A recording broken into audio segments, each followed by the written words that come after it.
अब जैसे त्योहार आते हैं, कोई बात हुई, वो व्रत के खर्चे, ये त्योहार मनाते हैं दिवाली का, दीपावली, ये किस लिए मनाते हैं कि भगवान श्री राम सीता जी को लेकर घर लौटे थे। और फिर चलो पहले तो देसी घी के दीप जलाए जाते थे, हवन हो जाता था, वो भी बढ़िया बात थी। लेकिन एक दिन हवन कर देने से बात नहीं बनती। अपना रोज लगावे घी की दीप है, रोज हवन करे वो। और जब सीता जी को घर से निकाला, फिर भी मनाओ तुम उसने, फिर भी दिवाली मना रहे हो। सीता तो घर से निकाल दी गई थी जिसके आने की खुशी में, और वो दीप जलाए गए थे, और फिर वो निकाल दी करते। वो तो दुखी हुई, वहाँ जंगल में टाइम पास करा बेचारी ने सह परिवार। और श्री राम घर पे, परिवार उसका जंगल में, चाहे राजा के कुछ भी बना रहो, एक छोटे से नगर का राजा, अयोध्या का राजा था, चाहे राष्ट्रपति बने जाए पूरी पृथ्वी का, जिसका परिवार कहीं रहा कहीं वो जीव सुखी हो सकता है, और फिर भी दिवाली बनावें और दीप जलावें। तो इस तरह की जो क्रियाएं हैं ये परंपरा है, सूझबूझ का कार्य नहीं है। फिर बम छोड़ते हैं त्योहार के दिन, तरह कितना प्रदूषण फैलाते हैं, आग लग जाती है। तो यह परंपरा बनाई तो बच्चे आकर्षित हुए, इसको समाप्त करेंगे धीरे धीरे। और क्या की खुशी, एक भगत कह रहा था, बोला जी नाम लेने के बाद ज्ञान हुआ हमें, और पहली बार त्योहार मनाया हमने अपना। हमने 10 वर्ष हो गए ना दिवाली मना ली, ना तीज त्योहार मनाए, और ना होली मनाई। कारण क्या रहा कि हमारा परिवार है, 5-6 भाई हैं, मेरे दादा है, उसमें किसी का कोई मृत्यु हो जाती है, कभी हमारे घर में हो जाती है। पिछली बार मेरी बहन विधवा होगी, सारा 1 साल तो फिर मनाना ही नहीं कुछ भी, 1 वर्ष पूरा नहीं हुआ इतना दूसरी घटना घट लेती है। और 10 वर्ष हो गया हमने कोई त्योहार मना के नहीं देखा। फिर कहाँ गई वो दीपावली। और परमात्मा कहते हैं इसे गंदे लोक में, जैसे नानक साहब जी से कहा था कि आप यहाँ खुशी नजर नहीं आते, मायूस बने रहते हो। तब नानक साहब जी ने कहा था, ना जाने काल की कर डारे, किसी भी ढल जा पासावे, अर्जी नाते सरते मौत खुड़क दी, उन्होंने केड़ा हंसावे। एक समय एक लड़के का ब्याह था, पहले दिन डीजे बजा रहे, घर में भी नाचे कूदे, बहन भी उसकी घुड़चड़ी पे उसका जो निकाली हुआ फेरी, वो भी चित्र समाचार पत्र में। अगले दिन विवाह के लिए जा रही थी बारात, वो दुल्हे वाली कार टकरा गई एक टैंकर से, ट्रक से या टैंकर से। 6-7 सदस्य थे, घर के भी थे उसमें 2-3 और वो दुल्हा भी, सारे मर गए। अब फिर टक्कर मार मार कर रो रहे हैं, बाल पाट रही। वो बहनें पहले दिन जो डांस कर रही थी, नाचन कूदे फंड कर रही थी। तो परमात्मा कहते, ना जाने काल की कर डारे, किस भी ढल जा पासा वे, अर्जुन आते सरते मौत खुड़क दी। फिर क्या किया, सी यहाँ पर क्या डांस करें, टाइम पास करो, विवाह करो, बच्चों का संयोग जोड़ दो सिंपल वे से। ब्याह तो 2 बालका का होना है, बाकी तो फंड हो, कितने इकट्ठे कर लो चाहे ना कर लो। तो इस प्रकार हमने इस प्रत्येक परंपरा को रिड्यूस करना है। जैसे हम बहुत सी कथाएं सुना करते थे, उनका कोई सिर पैर नहीं था। हम सुना करते थे कि श्री रामचंद्र जी ने लंका पर चढ़ाई करते समय पुल की आवश्यकता पड़ी, समुद्र पर पुल बनाना था। हम ये भी सुनते थे कि 3 दिन तक भगवान श्री रामचंद्र जी समुद्र के अंदर घुटनों पानी में हाथ जोड़े याचना करते रहे कि हे जल्दी हे सागर राज, मुझे रास्ता दे दो, मैं बहुत दुखी हूँ, मेरी पत्नी को लंका का राजा रावण उठा ले गया है और उसको बहुत सता रहा है, उस पर चढ़ाई करनी है, हमने उसको बहुत प्रार्थना कर ली है, वो लौट आने को तैयार नहीं है। जब 3 दिन तक समुद्र ने उसको रास्ता नहीं दिया, तो तब श्री रामचंद्र जी ने लक्ष्मण से कहा था कि लक्ष्मण मेरा अग्नि बाण दे, ये लातों के भूत बातों से नहीं मानते। जब उसने अग्नि बाण चढ़ा करके समुद्र को फूकने के लिए कोशिश की, उसमें लपटें निकलने लगी, क्योंकि सिद्धि से चलता था पहले ये सब शस्त्र। तब कहते समुद्र ने रास्ता दिया, ऐसे सुनते थे। फिर क्या सुनते थे कि नल नील ने समुद्र पर पत्थर रख दिया, उनके हाथों में पावर थी, उनमें शक्ति थी, सिद्धि थी कि उसके हाथ से रखा हुआ पत्थर जल में डूबता नहीं था, और जिस कारण से पुल बना। फिर हम ये भी सुना करते थे नकलियों से कि हनुमान जी ने पत्थरों पर राम का नाम लिख दिया, इसलिए पत्थर तिर गए। प्रथम तो कहते हैं समुद्र ने हाथ जोड़कर रास्ता दे दिया जब रामचंद्र जी ने जलाना चाहा, उसको फूकना चाहा। फिर कहा करते नल नील के हाथों तैरते थे पत्थर, उनके कोई वस्तु नहीं डूबती थी समुद्र पर। फिर कहते थे हनुमान जी ने राम का नाम लिख दिया इसलिए तर गए, पत्थर पुल बन गया। अरे कोई एक तो बताओ, एक पर सेट हो जाओ, किसने एक रहा को किससे होया हो। फिर रामचंद्र की तरह कहते नल नील से ही पुल बन गया, फिर राम ने कित बनाया वो। अब इसका निष्कर्ष निकलेगा, इस कथा से जो दास सुनाने जा रहा है त्रेता युग की। ऐसे प्रश्न करे एक भक्त ने मेरे से, जब गांव गांव में दास सत्संग करने जाता था, वो कहने लगा जी मैं मिलिट्री के अंदर हूं, और मिलिट्री हमारी ज्यादातर पहाड़ी क्षेत्र में रही है। जहां भी मुझे कोई मंडलेश्वर, कोई संत, कोई गुफा में साधु मिला है, मैं उनसे मिलने जाता रहा हूं। और ये एक प्रश्न करता हूं, मैं रामायण का पाठ बहुत करता हूं, और उसमें देखता हूं कि सभी राक्षस मांस खावें, शराब पीवें, ऐसा व्यवहार विचार उनका हो गया था। और वहां पर विभीषण और मंदोदरी, इनके विचार पढ़ते हैं जब रामायण में, तो साधु संतों जैसे, तो इनको ये ज्ञान कहां से आ गया ऐसे बूंदे राक्षस नगरी में। तो वो कहने लगा जी मैं सब जगह मंडलेश्वरों के पास जा लिया, पर इस प्रश्न का उन्होंने को संतोषजनक उत्तर नहीं दे पाए, मैं आज तक भटक रहा हूं। तो मैंने कहा भाई इस रोग की दवाई मेरे पास है, अब सुन ले, सुनाता हूं। दास ने सुनाई फिर कथा, जो सत्य कथा है। परमात्मा त्रेता युग में मुनिंदर नाम से आए हुए थे, और काफी दुखी व्यक्ति मालिक की कृपा से, आशीर्वाद से सुखी हुए थे। फिर उनको दाता ये प्रथम मंत्र दिया करते थे। ये प्रथम मंत्र में जो पहले और लास्ट वाले नाम पहले नहीं दिए जाते थे, उनको तो अब बचपन से जब कलयुग आया इस समय ही प्रारंभ करना था, ये कंप्लीट कोर्स अब देना था।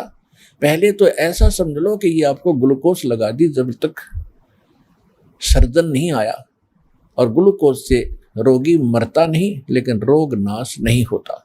तो वो प्रथम नाम देते थे दाता, और ग्लूकोज लगाकर चले जाते थे।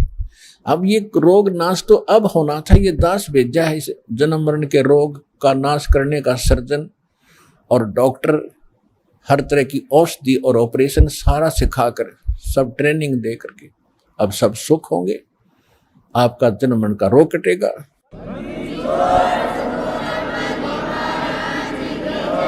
एक समय परमात्मा एक दरिया के किनारे सत्संग कर रहे थे। दरिया के किनारे ही उनका एक झोपड़ा था, कुटिया थी, वहाँ सत्संग किया करते थे। वहाँ हजारों की संख्या में इधर उधर से भक्त आकर के सत्संग सुनते थे, जो निर्धारित समय किया जाता था, महीने में, 2 महीने में, 6 महीने में। तो ऐसे ही एक नल और नील नाम के दोनों आपस में, ये मौसी के बेटे थे, यानी इनकी माताएं सगी बहन थी, और ये किसी देव प्रकोप से दोनों के दोनों मानसिक रोग से पीड़ित थे। शरीर में भी बहुत पीड़ा रहती थी, जिसकी उपचार के लिए वेदों के अतिरिक्त साधु संतों से भी आशीर्वाद प्राप्त इन्होंने खूब किए थे। और सभी ऋषि महर्षियों ने उनको बता दिया था कि नल और नील, बेटा ये तुम्हारे प्रारब्ध में, यानी तुम्हारी किस्मत में अंकित है ये कष्ट, और इसको बेटा आपने भोगना ही पड़ेगा, कोई विकल्प नहीं। अब बेशक से आत्मा को कोई कितना ही ऐसे संतोष दिलाए कि ऐसा ही होता है, लेकिन इसको मालूम है कि परमात्मा कोई ऐसी पावर है, ऐसी शक्ति है कि वो सब दुख दूर कर सकता है। परमात्मा के गुणों में हम खूब सुनते और सुनाते रहते हैं। इसलिए आत्मा संतोष नहीं पाता है। दुखी व्यक्ति फिर कहीं ना कहीं और किसी से सुनकर भी जाता है। जब वो कति थक लिए थे, दोनों अंतिम फाइनल फैसला मान चुके थे कि अब कहीं ठिकाना नहीं रहा, हमें तो ये तड़प के मरना ही शेष बचा है, और लंबी आयु होती थी। किसी ने उनको बता दिया कि आप चलिएगा ऋषि मुनिंद्र जी के पास और नल नील आपका रोग ठीक हो जाएगा। उनको अविश्वास रहा कि नहीं, हमने बड़े बड़े ऋषि देख लिए हैं, ये तो पहली बार नाम सुना है हमने आपसे, कोई मुनिंद्र नाम का ऋषि कहीं पर है। तो 1 से 2 से 3 से जब ये बात सुनी, उनका भाग्य उदय हुआ। उनके कहने से वो चले गए कि चलते हैं भाई, और तो कहीं हमने ठिकाना मिला नहीं। तो जब वो वहां आए, मालिक को पता था कि अब निशान ने चोट लगानी पड़ेगी, क्योंकि ये सब जगह थक लिए हैं और कोई इनने ऋषि महर्षि मंडलेश्वर भूत झाड़े लगाने वाला कोई छोड़ा नहीं है। अब इनको कुछ रिजल्ट दूंगा तो ये बच्चे मेरे पास टिक जाएंगे आसानी से। जो ही नल नील ने जब सत्संग शुरू होने से पहले सत्संग परमात्मा बैठ जाते थे, सत्संग सुनाते थे। सत्संग तो वो सुन ही नहीं सकते थे क्योंकि उनकी तो ऐसे बेचैनी रहती थी। और जो ही मालिक के पास आए, दोनों चरणों में मत्था टेका और परमात्मा ने दोनों के सिर पे हाथ आशीर्वाद भरा रखा, उनका तुरंत रोग छू मंतर हो गया और ऐसे हो गए जैसे कभी पीड़ा थी ही नहीं किसी प्रकार की। अब दोनों की आंखों में आंसू आ गए, चरणों में लिपट गए और कहा, हे परमात्मा, हम तो बहुत जगह कष्ट उठा चुके थे, हमने पृथ्वी पर कोई, जहां तक हमारी पहुंच थी, हमने कोई ऋषि महात्मा नहीं छोड़ा। हे परमात्मा, हमारे ऊपर बहुत बड़ा कहर था, बड़ा कष्ट था, आपकी कृपा से हम स्वस्थ हो गए, आप स्वयं परमात्मा आए हो। फिर उन्होंने सत्संग सुना। परमात्मा ने कहा, बेटा ये तो एक अस्थायी लाभ है, अभी तो और भी आपके भाग्य में और आपके संचित पाप कर्मों का ढेर लगा पड़ा है, उसके लिए भी औषधि बताऊंगा, वो मंत्र दीक्षा आपको दूंगा, आप वो लीजिएगा। पहले सत्संग सुनिएगा। फिर सत्संग सुना, दीक्षा ली, फिर गुण गाने लगे भगवान के, जो भी मिला उसी से कहें कि भगवान आए हैं, मुनिंद्र नहीं ये परमात्मा आए हैं, आप चलो। फिर उनकी कोई नहीं माने क्योंकि लोग सुखी थे, केवल दुखी मानता है। तो कुछ दिनों के बाद क्या हुआ कि जैसे आप यहाँ देखते हो, उसका चित्रार्थ सारा ही आप देख सकते हो दृश्य। यहाँ पर आप देखते हो 80% भक्त दुखी आते हैं, काल के पीड़े हुए आते हैं, कर्मों के पीटे हुए आते हैं, और क्या हालत में आते हैं। कोई स्ट्रेचर पर आता है, किसी को कैंसर है। आत्मा हमारी मानती है कि परमात्मा, अज्ञानता में आपके बच्चे कितना कष्ट पा गए, पहले इन्होंने गलतियां की, पाप इकट्ठे किए, अब काल ने इनके सिर पर रख दिया कि इनको भोगो। परमात्मा अपने बिना अपने के दुख न कौन जानेगा। अगर आप भी नहीं इनको राहत दोगे तो ये कहाँ जाएंगे। दास उसका नौकर है, दास उसका पीएन है, चपड़ासी है परमपिता कबीर भगवान का। आपकी अर्जी उसकी टेबल पर रख देता हूँ, वो तो जानी जान है किसकी स्वीकार करनी है, किसकी ना करनी है, किसके दिल में दोष है, कौन सच्चे आत्मा से पुकार रहा है, वो मालिक देखता है। दास की अर्जी यही होती है कि उसकी चरणों में आपकी पुकार अवश्य पहुंचाता हूं, जब देखता हूं उनकी हालत कि आप बिना सुख देने वाला मालिक ना कोई हुआ ना होगा, आपके दरबार में सुख नहीं है तो दाता फिर कहाँ से प्राप्त होगा। तो हम जितनी अर्जी लगा सकते हैं, जैसी हमारी अकल काम करती है, लगाते हैं। सुनना दाता कबीर भगवान ने है और वो अवश्य सुनते हैं। ये सुख सागर है, ये दयालु भगवान, ये रहीम है, राम रहीम यही है। तो इसी प्रकार वहां आते थे, कई कई दिन रुक जाते थे, स्वाभाविक, क्योंकि वहां एक न्यारी शांति मिलती है। संसारिक कष्टों से, जो समस्याओं से मन हटकर एक मालिक पर लग जाता है। इसलिए कोई 2 दिन सत्संग में, कोई 1 दिन, कोई 3-3, 4-4 दिन का सत्संग भगवान कर दिया करते थे। तो परमात्मा कहा करते थे, बेटा जो गरीब असहाय व्यक्ति हैं, बीमार हैं, रोगी हैं, वृद्ध हैं, यहाँ कई कई दिन रुकते हैं, तो उनके बर्तन साफ करो, उनके कपड़े धोया करो, ताकि उनकी आत्मा खुश हो और तुम्हें सेवा का फल मिले, ताकि तुम्हारे ऊपर जो कष्ट है वो ना आए। क्योंकि हमारे जो अंतःकरण में हमारे जो पाप कर्म वो कई प्रकार से साफ होंगे। कुछ तो ऐसे प्रकार के पाप कर्म हैं जो संत के आशीर्वाद मात्र से समाप्त हो जाते हैं। कुछ ऐसे पाप हैं जो कि आपको प्रणाम आदि, दंडवत आदि करने से राहत मिलेगी। कुछ ऐसे पाप हैं जो आपने दान, धर्म, यज्ञ, हवन, पाठ आदि ही करवाना पड़ेगा, वही विकल्प है उनका, वो भी आपने करना ही पड़ेगा। उसके बाद फिर कुछ ऐसे पाप हैं जो सेवा करनी होती है, सेवा से भी कटते हैं। और कुछ ऐसे प्रकार के पाप होते हैं जो केवल नाम के जाप से ही कटेंगे, उनका कोई विकल्प नहीं। तो जैसे एक धोबी के पास कपड़ा जाता है, तो वो देखता है कि इस कपड़े को साफ करना है, तो पहले पानी से धोता है, साबुन लगाता है, उससे भी नहीं साफ होता, फिर ड्राई क्लीन के लिए कोई अन्य केमिकल प्रयोग करता है और उसके सब दाग छुड़ाता है, तब वो उज्जवल होता है। इसी प्रकार हमारा अंतःकरण बहुत वर्षों से, बहुत युगों से हमने इतना मैला कर लिया है कि अब इसको हमने हर तरह के सब फार्मूले लगा करके इसको साफ करना है। तो परमात्मा कहा करते थे, तो वो भक्त जो दुखी है वो सब सत्य मानते थे और उसका अनुसरण करते थे। तो नल नील तो और ज्यादा ही दुखी थे, दोनों ने श्रद्धा से सेवा करनी शुरू की। जो वृद्ध थे, रोगी आते थे, उनके कपड़े धोते थे, उनके बर्तन, लोटा, थाली वगैरह जैसे भी थे वो ले जाते थे और दरिया पर धोकर लाते थे।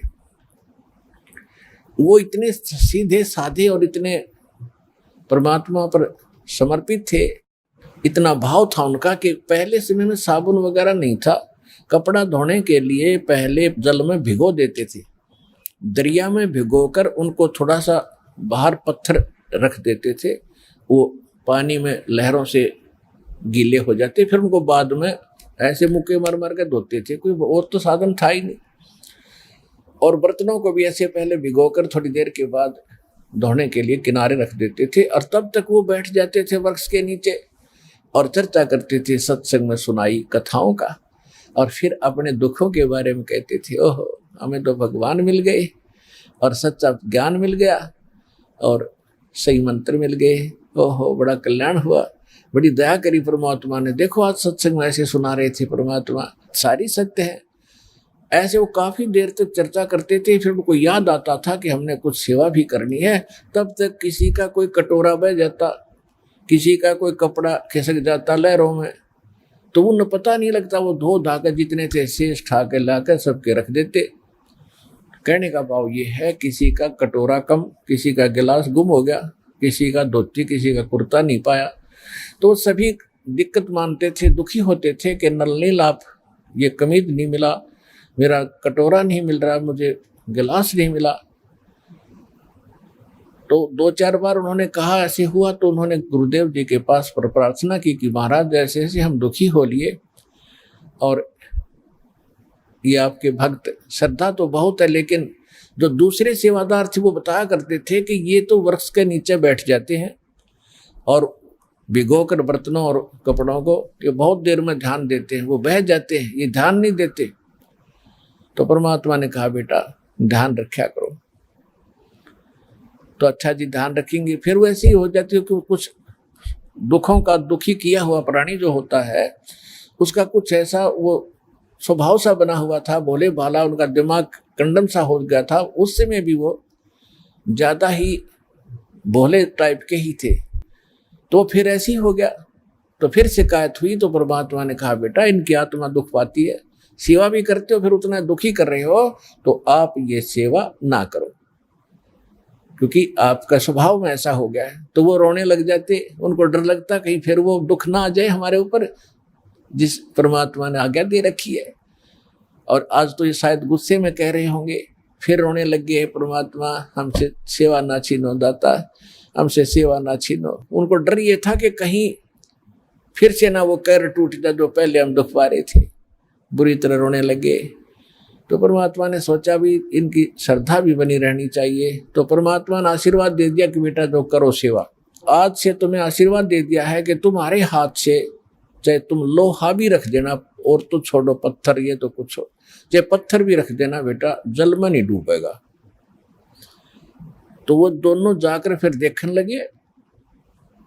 उन्होंने पत्थर उठा कर रखा सबसे पहले, वन्यों का पत्थर खड़ा रहा, जहां रखा था वहीं टच से मस नहीं हुआ। उन्होंने उठाया तो हटा, तो और देखने लगे भगत, एक बार फिर रखिए वही नल नील। उन दोनों ने फिर रखा, उसके ऊपर खड़े हो गए पानी में, और तब भी नहीं नीचे को गया। तो सब जगह होने लगी वही नल नील, मतलब बहुत भगवान ने शक्ति दे दी। तो इस प्रकार फिर वो क्या करते थे, जो भी कपड़ा जहां रख दिया पानी में, जिस सतर में डबो कर रख दिया तो वही रहा वो। चाहे उसमें कांसी के थाली बेले होते थे, कांसी धातु के, और कांसी तो अमूमन डूबती है पानी में, तो वो भी रख दिया तो वो भी नहीं डूबा। तो इस प्रकार ये जो उनको शक्ति प्राप्त हुई थी, कबीर परमेश्वर उर्फ मुनिंद्र जी की रजा से वो शक्ति, वो सिद्धि प्राप्त थी, जिस कारण से समुद्र पर वो पत्थर नहीं डूबते थे। अब प्रश्न दूसरा उनका ये था कि श्रीलंका में जहां राक्षसों का पूरा ग्रुप था, और मंदोदरी और विभीषण, इनके पास ऐसा ज्ञान कहाँ से आ गया? वो इतना समझा रही अपने पति को कि ऐसा ना करो, ऐसा हो जाएगा, ये ऐसी है, ये आम वर्ष औरत नहीं है, ये भगवान की पत्नी है, और रावण मान नहीं रहा। तो इसका उत्तर अब आपको देते हैं।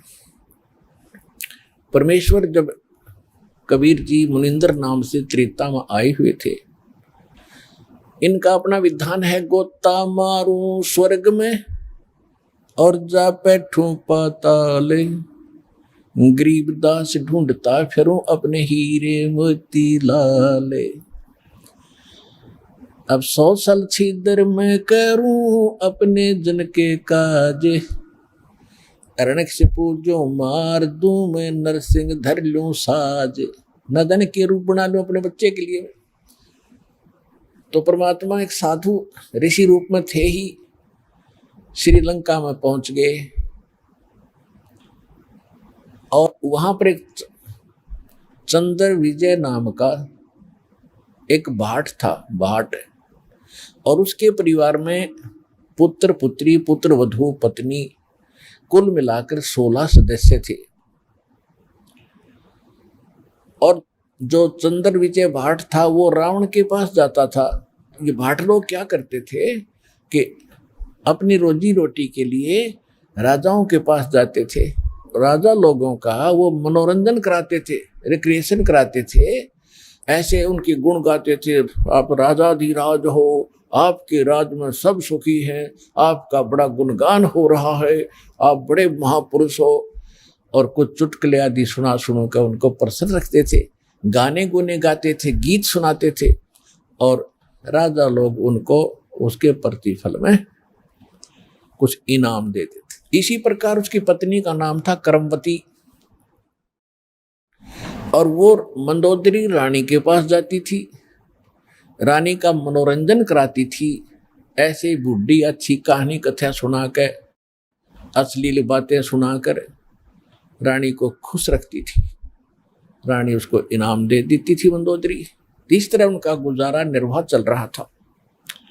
एक दिन परमात्मा उस चंद्र विजय भाट के घर से थोड़ी सी दूरी पर, पहले जंगल बहुत होते थे, यानी वन बहुत होते थे, और वनों में कहीं कहीं झोंपड़ी सी सबकी अलग अलग होती थी। एक वृक्ष के नीचे उस रास्ते में बैठ गए जहां से चंद्र विजय सुबह सुबह फ्रेश होने के लिए जाता था। और उस समय वो साधु संतों को बड़ा देखकर खुश होता था। चंद्र विजय पिछले संस्कार होते हैं, आदमी किसी भी जाति विशेष में जन्मा है वो उसके संस्कार हैं, लेकिन जो भक्त है, भक्ति बीज पलटे नहीं, चाहे पलट जाओ ब्रह्मांड।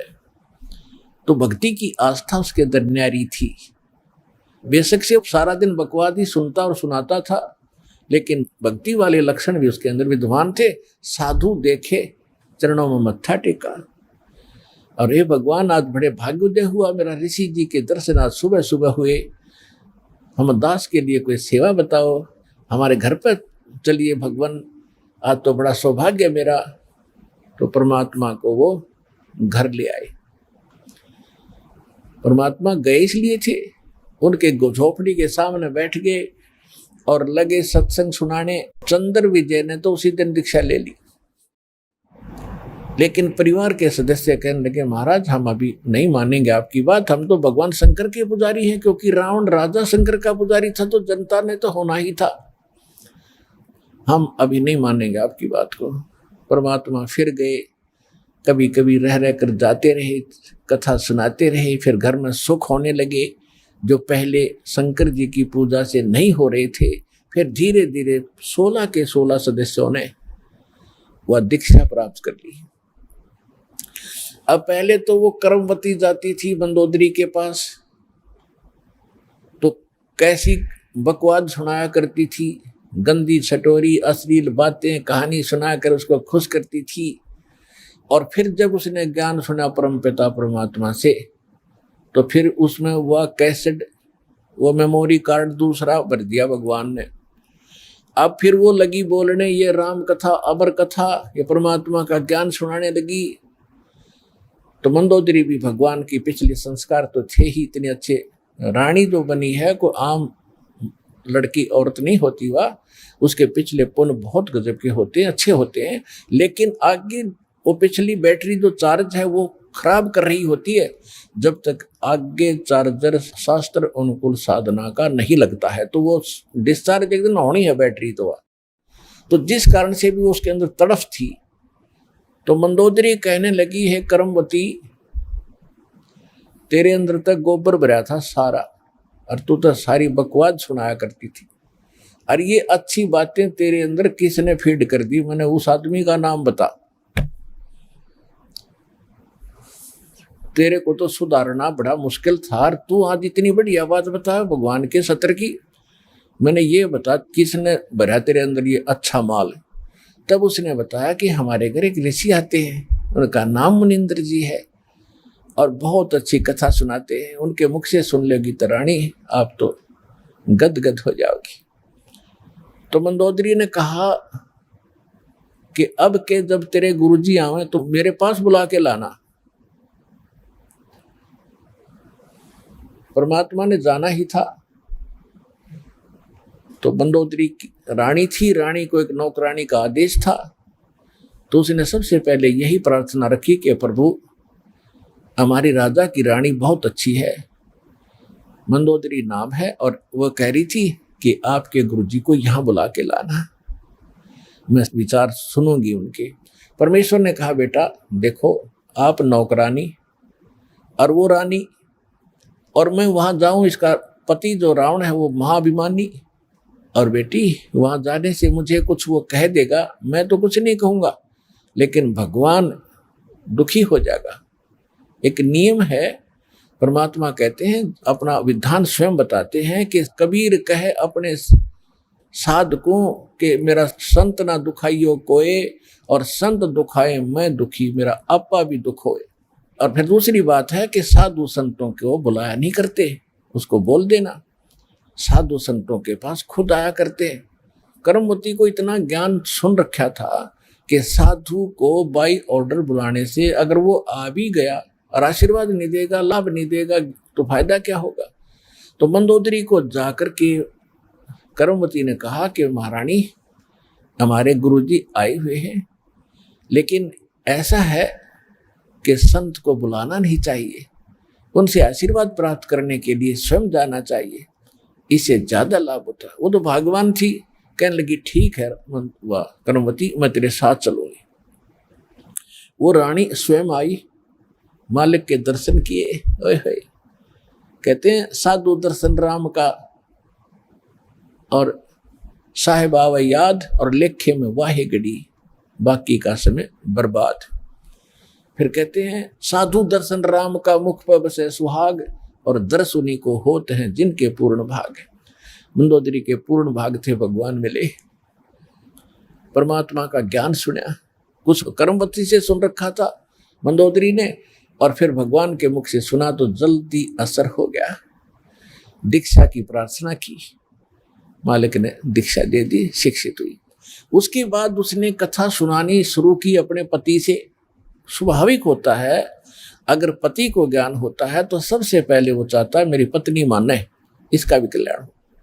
दुर्भाग्य है वो ना मानती, उसके कर्म उसके साथ हैं। फिर सोचता है मेरे बच्चे भी इस मार्ग को ग्रहण करें। ठीक है, मंदोदरी ने इसी उद्देश्य से रावण से कहा कि जी ऐसे ऐसे एक बड़े महापुरुष आते हैं और भगवान शंकर से भी ऊपर बहुत बड़ी शक्ति बताते हैं। साधु संत झूठ नहीं बोलते होते। पहले ये विश्वास किया जाता था कि संत जो शब्द बोल रहे हैं वो सच्ची है, और इसी आधार से जब श्री कृष्ण जी और अर्जुन एक वेश बदल कर गए थे राजा मोरध्वज के घर पे, जिस दिन अपने पुत्र ताम्रध्वज को राज तिलक दे रहे थे मोरध्वज जी, और उसमें एक यज्ञ किया जाता था, और यज्ञ में आने वाले साधु संतों की सभी मनोकामना पूर्ण करनी होती थी, तभी वो सफल मानी जाती थी। ये दोनों साधु संत रूप बना के और एक माया रूपी शेर बना के सिंह वो साथ ले गए।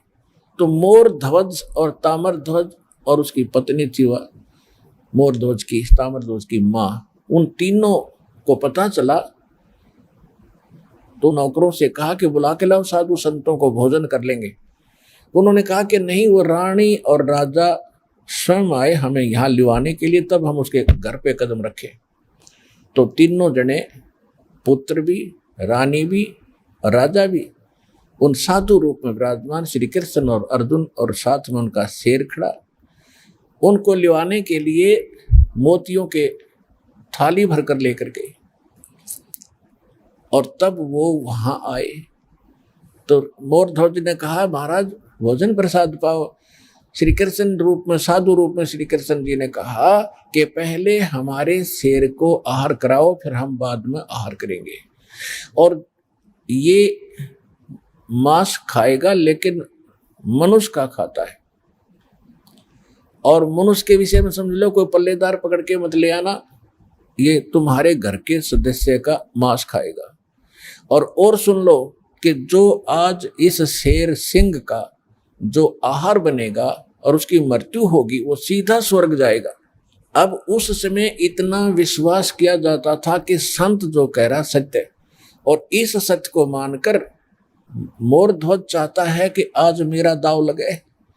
तो कहता महाराज मेरा नंबर लगा दो, मेरा मांस शेर के लिए काट दो, और आरे से काटना था कि मुझे काट दो, और देखो बच्चा जवान हो गया, इसको राज तिलक कर देता हूँ, फिर मैं फ्री हूँ, और ये माँ बेटा दोनों अपना राज करेंगे। अब रानी ने सोचा कि राजा ला गया दाव, आज कहते संत कह रहे हैं कि आज जो मर गया स्वर्ग में, ये तो मरना कल भी है, परसों भी है, ये तो जाना ही है, इससे बढ़िया मौत कब होगी। तो अब उन्होंने आपस में एक ये कहते हैं लालच करे तो ऐसा करे।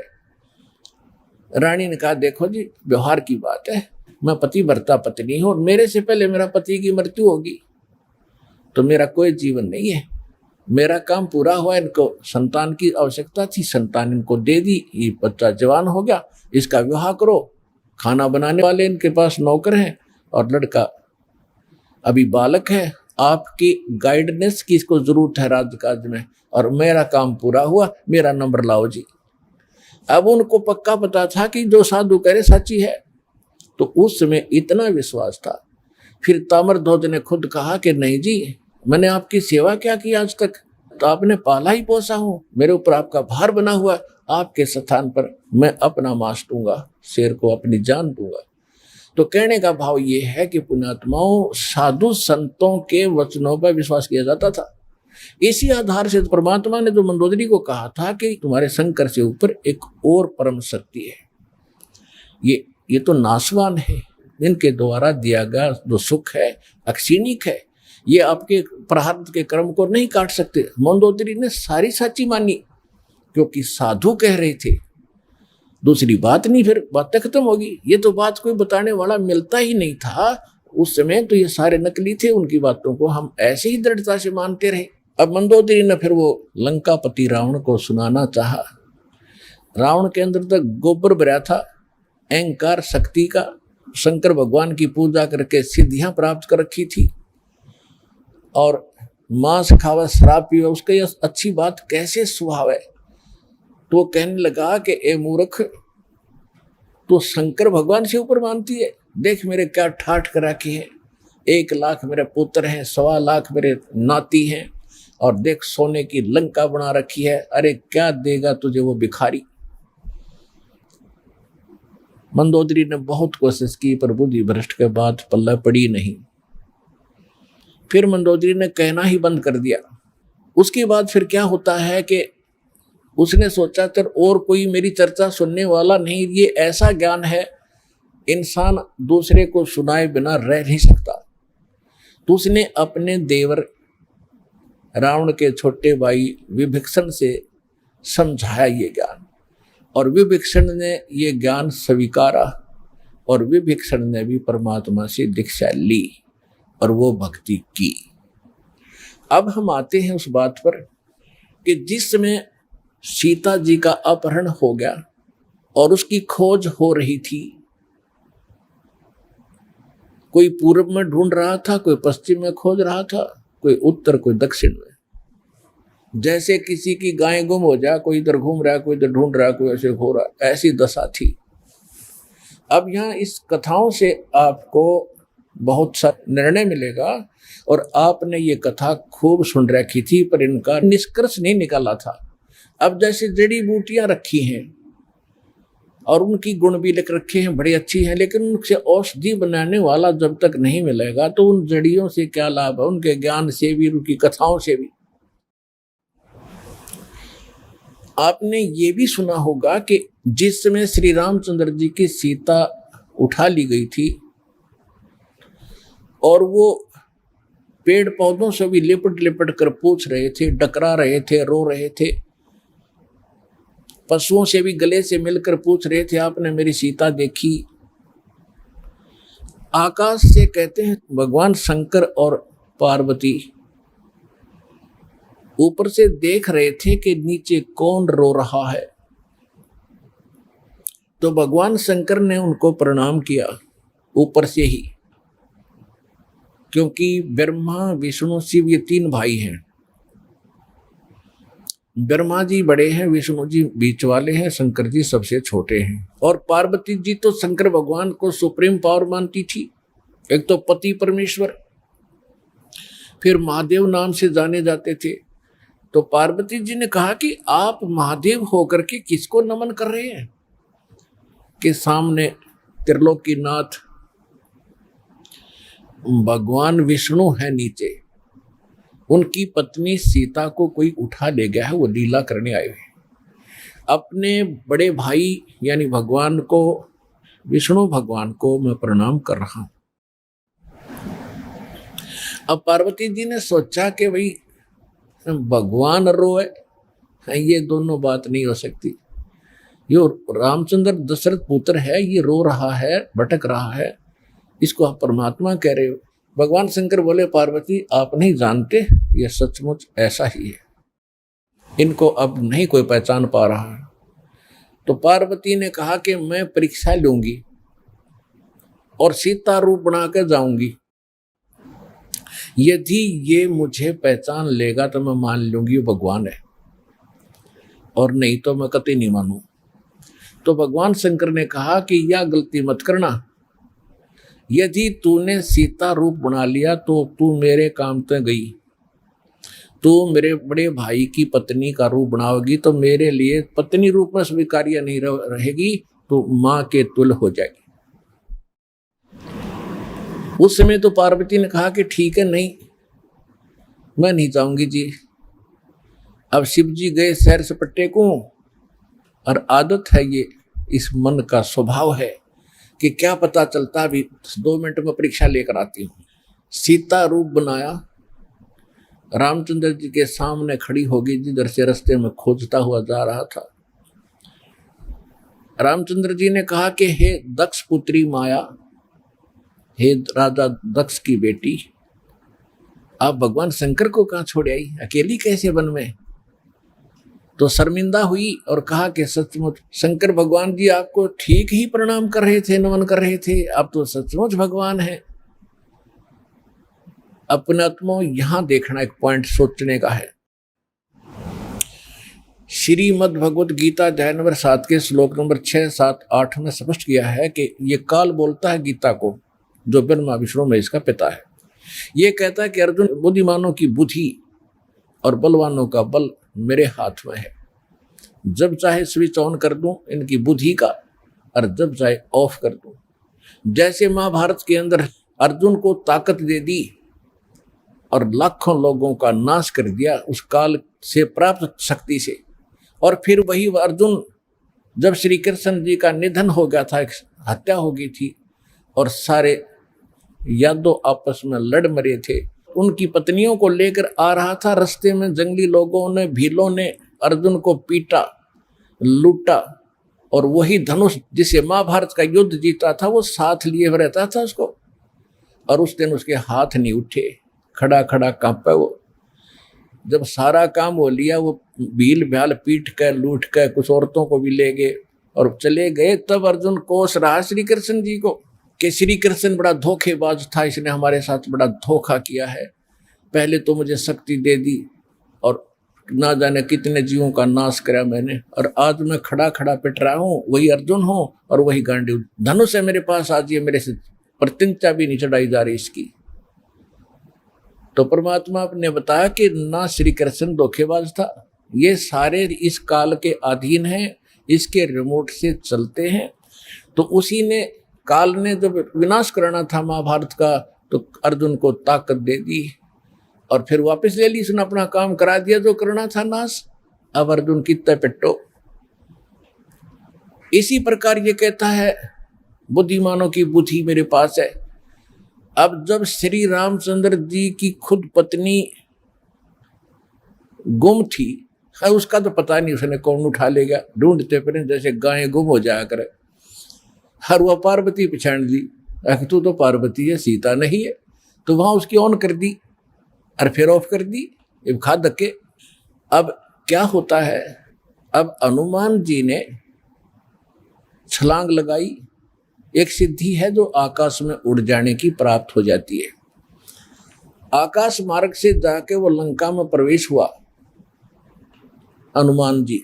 उनको कुछ आभास हो गया था, किसी जटायु नाम के एक पक्षी ने बता दिया था कि लंका का राजा रावण उठा कर ले गया, इसलिए वहां जाने की और किसी में हिम्मत नहीं थी।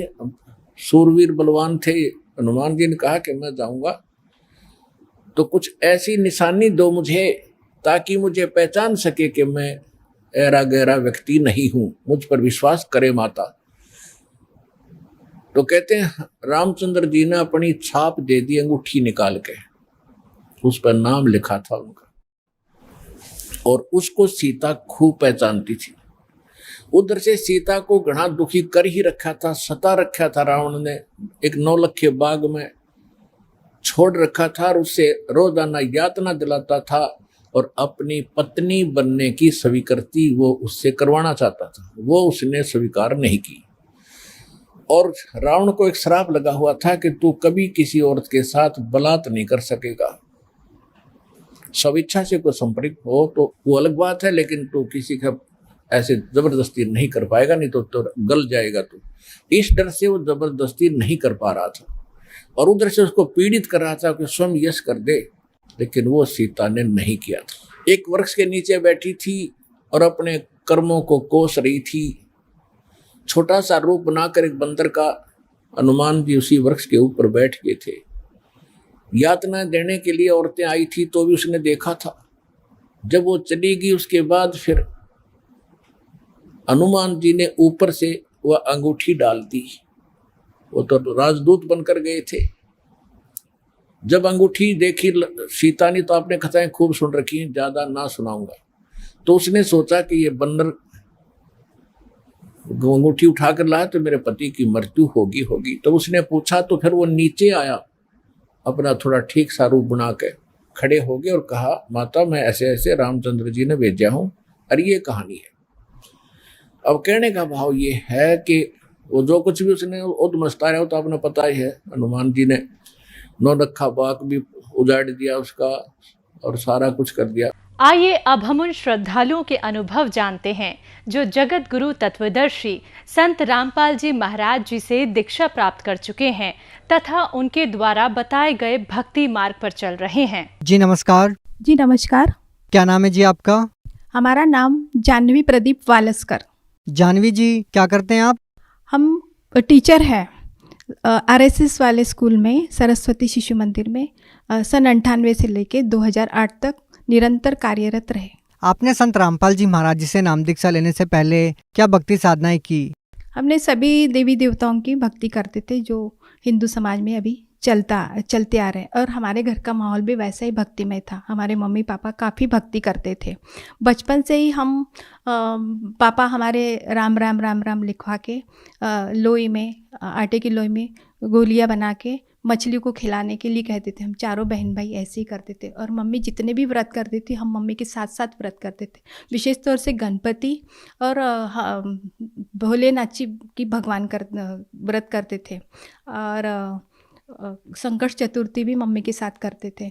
बचपन से हम इतनी पूजा करते थे और भगवान के प्रति हमारी बहुत ज़्यादा श्रद्धा थी।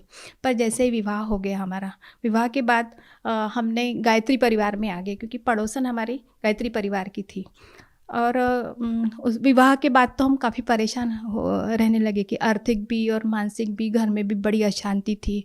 तो वो बोले कि तुम गायत्री का मंत्र जाप करती रहो, इससे आपको बहुत लाभ होगा, आपके सारे दुख दूर हो जाएंगे।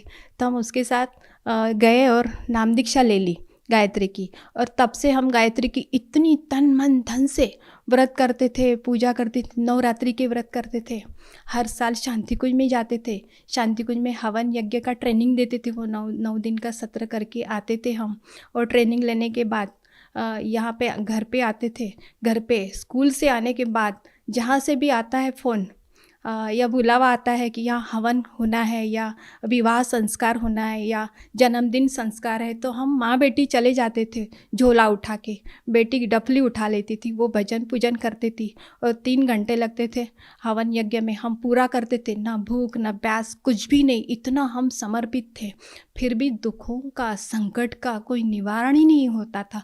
एक संकट गया कि दूसरा आता था, दूसरा गया कि तीसरा आता था। हम इतने थक गए थे, इतने रोते थे, हे गायत्री माता ये कब संकट निवारण होंगे, और कितने देना है तो इकट्ठा दे दो पर ये ख़त्म हो जाए। जब भी हम शांति कुंज जाते थे, शांति कुंज से शैल दीदी से चरण स्पर्श करते थे, तब हम यही कहते थे कि दीदी हमारे बहुत संकट है, हम बहुत कष्ट में हैं, कब कष्ट समाप्त होंगे। तो कहते थे कि ये प्रारब्ध है, ये तो भोगना ही पड़ेगा। बहन जी, हमें आप एक बात बताइए, आपने गायत्री परिवार में रह के कितने साल तक साधनाएं की? 26 साल हमने भक्ति साधना की है। लेकिन गायत्री परिवार में जिस तरह के यज्ञ हवन करवाए जाते हैं और जो आप गायत्री मंत्र का जाप करते थे, इन सब चीज़ों का खंडन तो संत रामपाल जी महाराज जी बहुत पहले से करते आए हैं। आपका इस बारे में क्या कहना है? वो करते आए हैं तो ये आज हमें समझ में आ गया कि वो गलत साधना थी, क्योंकि हमें कोई लाभ ही नहीं हुआ और हम इतने निराश हो चुके थे। इवन इतना हम ये बता रहे कि हम नास्तिकता की ओर जा रहे थे। जब हमने तत्वदर्शी संत को ढूंढने लगे, फिर हमने क्या किया कि श्री राम शर्मा आचार्य जी की लिखी छोटी छोटी पुस्तक थी, तो पहले हमें ब्रह्मा की पुस्तक मिली। ब्रह्मा की पुस्तक हमने पढ़ी कि यही भगवान हो सकते, पूर्ण ब्रह्मा। तो पुस्तक पढ़ी तो उसने पुस्तक में लिखा था कि वो अपने बेटी पे ही बुरी नज़र डालता है और उसका शील हरण करता है। हमने कहा नहीं, ये भगवान नहीं हो सकता है। उसके बाद हमने कहा ज़रूर अल्लाह होगा। तो फिर अल्लाह अल्लाह अल्लाह तो एक ही है, हमें लगा अल्लाह ही होगा। फिर हम मजार मस्जिद जाने लगे, फिर वहाँ अपना दुखड़ा रोने लगे और प्रार्थना करने लगे। पर जब बकरी ईद आती तो सब लोग बकरा काट के, गौमांस काट के अपनी ईद मना रहे। हमने कहा अल्लाह ऐसा नहीं हो सकता है, जिसने बनाया सारे जीव जंतुओं को, उसको काट के उसका मांस खाने के लिए कभी नहीं कहेगा। तो फिर अल्लाह, हमने कहा अल्लाह नहीं हो सकता। फिर हमारे साथ जो एक टीचर थी, वह टीचर ईसाई थी, बड़ा अच्छा व्यवहार था, उनसे ज्ञान चर्चा चलती थी। हमने कहा जरूर यीशु ही होंगे। फिर हमने उनके साथ भी चर्च गए 2-3 बार। फिर उन्होंने हमें एक छोटी सी बाइबल दी, ये पढ़ो। तो हमने वो बाइबल पढ़ी बड़ी श्रद्धापूर्वक। पर जब यीशु को यहूदी लोग मारते हैं बुरी तरह के और क्रॉस पे लटका देते हैं और कील ठोक देते हैं, तब यीशु कहते हैं कि हे भगवान, हे गॉड, हे ईश्वर, इन अज्ञानियों को माफ़ कर दो। तब हमें लगा नहीं, यीशु भी पूर्ण गॉड नहीं है, उनके ऊपर भी कोई पूर्ण परमात्मा है। इस प्रकार हम परमात्मा को ढूंढ रहे थे और फिर हम नास्तिक बन गए। जानवी जी, आपने अपना पूरा जीवन भगवान की खोज में बिता दिया, जिसमें आपने चारों धर्म में से किसी को नहीं छोड़ा। प्रत्येक धर्म के ग्रंथों को पढ़ते हुए आपने भगवान प्राप्ति की खोज जारी रखी। हम आपसे ये जानना चाहेंगे कि जब आपने चारों धर्मों को अपना के देखा, उसके बावजूद भी आपको भगवान की जानकारी नहीं हुई, जिसको आप भगवान कह सको, आपको ऐसी कोई चीज़ नहीं मिली, तो जानवी जी, हम आपसे जानना चाहेंगे कि संत रामपाल जी महाराज के बारे में आपको कैसे जानकारी हुई। हाँ, यही हम अभी बताना चाहते कि हम बर्थ सर्टिफिकेट लाने गए तो चाचा के गांव चले गए, जलगांव जिला में पाचोरा। तो वहाँ गए चाचा के यहाँ, तो हमने गए, फ्रेश हो गए और नहा धो के हमने कहा चाची से हमें हवन करना है। तो चाचू बोले मैं चाय बना लेती, तब तक तुम 2 मिनट चाचा से बात कर लो। चाचा से बात की तो चाचा बोले तुम्हारे पास टाइम हो तो मैं थोड़ी बात बता दूँ। हमने कहा बता दीजिए, आधे घंटे में, क्योंकि हमें तुरंत निकलना था।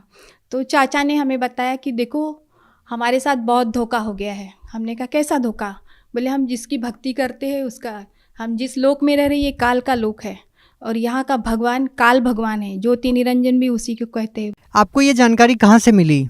वो संत रामपाल जी महाराज की शरण में थे और वो अनुयायी थे उनके, तो उन्होंने हमें ये सत्य जानकारी दी और उन्होंने तुरंत पेज खोल के बता दिया, गीता का भी बताया और ज्ञान गंगा की पुस्तक बताई खोल की, और उसमें बताया वो उल्टा लटका हुआ पीपल का वृक्ष, और बताया कि ऊर्ध्व मूलम अध शाकम, शर पुरुष वाकी डार, तीनों देव शाखा है, पात रूपी संसार। जानवी जी, हम आपसे जानना चाहेंगे कि आपने अपने जीवन में एक शिक्षक के रूप में काम किया है, आपने गीता जी को भी पढ़ा है, तो गीता जी अध्याय 15 के श्लोक 1 के उल्टे लटके हुए संसार रूपी वृक्ष की जो आप बात कर रहे हो, तो क्या ये जानकारी आपको पहले कभी नहीं मिली? तत्वदर्शी संत पूर्ण परमात्मा एक ही होता है विश्व में, और वो संत रामपाल जी महाराज है, ये हमारे चाचा ने हमें समझा के बताया। वह उल्टा वृक्ष पीपल का संसार रूपी वृक्ष जो समझाएगा वो तत्वदर्शी संत, तो वो वहीं से हमें मिला। जब चाचा ने ये बात बताई कि ये शरपुरुष की पत्नी दुर्गा है, इनके तीनों पुत्र है, यही गुण है, रजोगुणी रूपी ब्रह्मा, सतोगुणी विष्णु और तमोगुणी शिव, और हम उल्टी पूजा कर रहे हैं, पात रूपी संसार, हम इनके पूजा कर रहे हैं, तो ये हमें फल कहाँ से देंगे? अपने को राइट पूजा करनी है, उन्होंने पेज राइट कर दिया। जड़ की पूजा करनी है, भक्ति रूपी जल हमें जड़ में डालना है, पूर्ण परमात्मा कबीर है, उन्होंने बताया और हम ध्यान से सुन रहे हैं। जब हम भक्ति रूपी जल जड़ में डालेंगे तो ये पूरा पेड़ हरा भरा होगा, फलों फूलों से लद जाएगा और छाया भी मिलेगी अपने को और मोक्ष भी मिलेगा। तो उन्होंने इतना बताया, हमने कहा चाचा अब हमें देर हो रही है, आप हमें ये पुस्तक दे दीजिए। उन्होंने पुस्तक दे दी, हमने पुस्तक ली और बस में बैठ के आगे के सफ़र में निकल गए। हमने अपना पूरा काम कर लिया और बस में बैठे बैठे हमने सृष्टि रचना पूरी पढ़ ली। सृष्टि रचना पढ़ते ही हमारे होश उड़ गए। हमने कहा हे परमात्मा आप यहाँ मिले, हम इतने ऐसे हो गए बिल्कुल गदगद। तो चाचा से हमने कहा कि हमें दीक्षा लेना है, तो फिर चाचा ने हमें फ़ोन नंबर वगैरह करके बात करके नामदान केंद्र का आता पता बता दिया। वैसे ही हम पुणे में आए और हमने 28 जनवरी को 2017 में नाम दीक्षा ले ली। आपने संत रामपाल जी महाराज से वेदों का ज्ञान प्राप्त किया, तो हम आपसे जानना चाहते हैं कि संत रामपाल जी महाराज से जुड़ने के बाद आपको कोई सांसारिक या आर्थिक लाभ भी मिला? जी, हमें बहुत लाभ मिला। सबसे बड़ा लाभ तो आध्यात्मिक लाभ मिला है। एक सच्चा गुरु मिला, पूर्ण परमात्मा कौन है जिसकी खोज में हम लगे थे वो प्राप्त हुआ, और हमें मोक्ष भी प्राप्त होगा। और मोक्ष प्राप्त होने के बाद हमें जाना कहाँ है ये भी पता चल गया कि हमें अपने निज धाम जाना है और वहीं से हम आए हैं। ये हमें लाभ बहुत बड़ा मिल गया। और हमें ये लाभ मिला है कि हमारे हस्बैंड को अस्थमा था 20 साल से, आज उनका अस्थमा पूर्णतः 80% सही हो गया है। नहीं तो वो पूरी रात बारिश और सर्दियों में सोते नहीं थे, बैठे बैठे बिताते थे। और डॉक्टर ने भी बोल दिया था और वो भी मान गए थे कि ये अभी बचने वाले नहीं हैं। जैसे संत रामपाल जी महाराज से दीक्षा ले ली, उनका स्वास्थ्य एकदम सही हो गया है। क्या संत रामपाल जी महाराज ने उनके अस्थमा को ठीक करने के लिए कोई दवाई या जड़ी बूटी दी? नहीं, कोई दवाई नहीं दी, उन्होंने सद्भक्ति दी। वो मंत्र में ही पावर है। सतनाम का मंत्र श्वास से ही है, उनकी श्वास की बीमारी है, श्वास के मंत्र से ही उनकी बीमारी ठीक हो गई है। और हमें अनेकों लाभ मिले, पर अभी हम बता रहे हैं कि मैं, मेरी बहन और मेरे पति और उनकी बेटी, हम चारों लोग हरियाणा में गए तो वहाँ बहुत तेज़ से बारिश आई और इनका अस्थमा बढ़ गया। तुरंत इनका अस्थमा बढ़ गया तो हमने कहा संत रामपाल जी महाराज आपकी शरण में है, आप ही संभालो हमें। और तो उतने में एक ऑटो वाला आया। ऑटो वाले से कहा हमने कि आप रुको थोड़ा, मैं और बहन की बेटी को जाना था दिल्ली, फ़्लाइट से जाना था। तो उतने में परमात्मा से कहा कि संत रामपाल जी महाराज आप ही मेरे भगवान हो, आप सारी व्यवस्था कर दीजिए। उतने में एक सफ़ेद कार आती है और वो रुकती है बारिश में ही, कहती बहन जी आप लोगों को कहाँ जाना है? तो हमने कहा हम लोगों को तो रोहतक जाना है और इसको हवाई अड्डे जाना है। तो बोले हम लोग वहीं जा रहे हैं और संत रामपाल जी महाराज के हम शिष्य हैं, आप भेज दीजिए। तभी हमने कहा ये संत रामपाल जी महाराज ने इतना चमत्कार कर दिया कि उसकी व्यवस्था हो गई। वो ऑटो वाला हमें ले गया। हमने कहा भाई इनकी तबीयत ख़राब हो रही है, आप अपने घर ले चलिए। ऑटो वाला ने एक घर में लेके गया और वहाँ संत रामपाल जी महाराज ने ऐसी प्रेरणा उनके मन में भर दी कि वहाँ उन्होंने इतना अच्छा व्यवहार किया, गर्म पानी गर्म चाय सब दे दिया उनको। और उन्होंने एक अस्थमा की पुड़िया एक पड़ोस वालों से ला के उनको दी और उनका अस्थमा एकदम ठीक हो गया। दूसरे दिन वही लोग अस्पताल लेके गए और 3 महीने की दवाई दी। वो दिन और आज का दिन उनका पूरा अस्थमा जड़ से ख़त्म हो गया है संत रामपाल जी महाराज की दया से।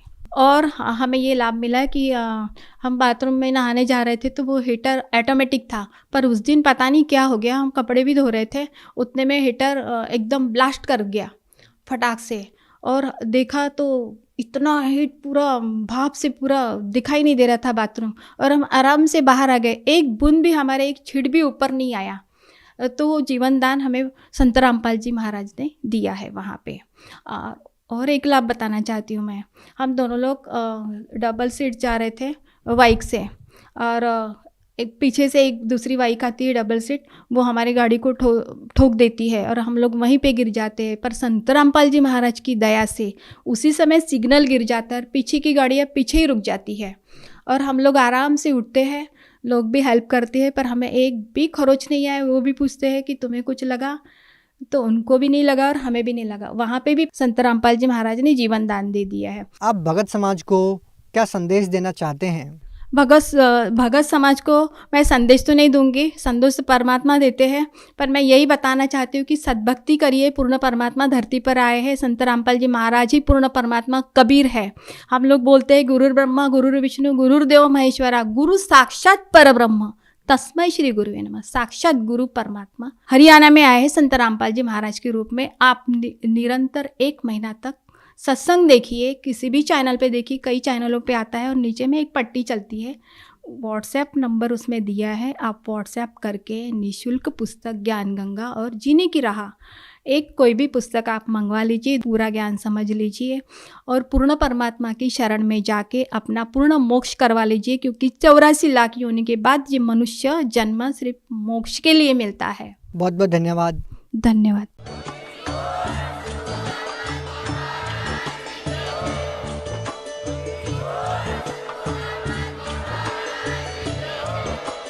आप सुन रहे थे जगत गुरु तत्वदर्शी संत रामपाल जी महाराज जी के मंगल प्रवचन। अधिक जानकारी के लिए विजिट कीजिए हमारी वेबसाइट www.jagatgururampalji.org। संत रामपाल जी महाराज जी के शुभ आशीर्वाद से पूरे विश्व भर में 500 से भी ज्यादा नाम दीक्षा केंद्र हैं, जिन पर संत रामपाल जी महाराज जी द्वारा ऑनलाइन निःशुल्क नाम दीक्षा दी जा रही है। अपने नजदीकी नाम दीक्षा केंद्र का पता करने के लिए संपर्क करें 8222880541।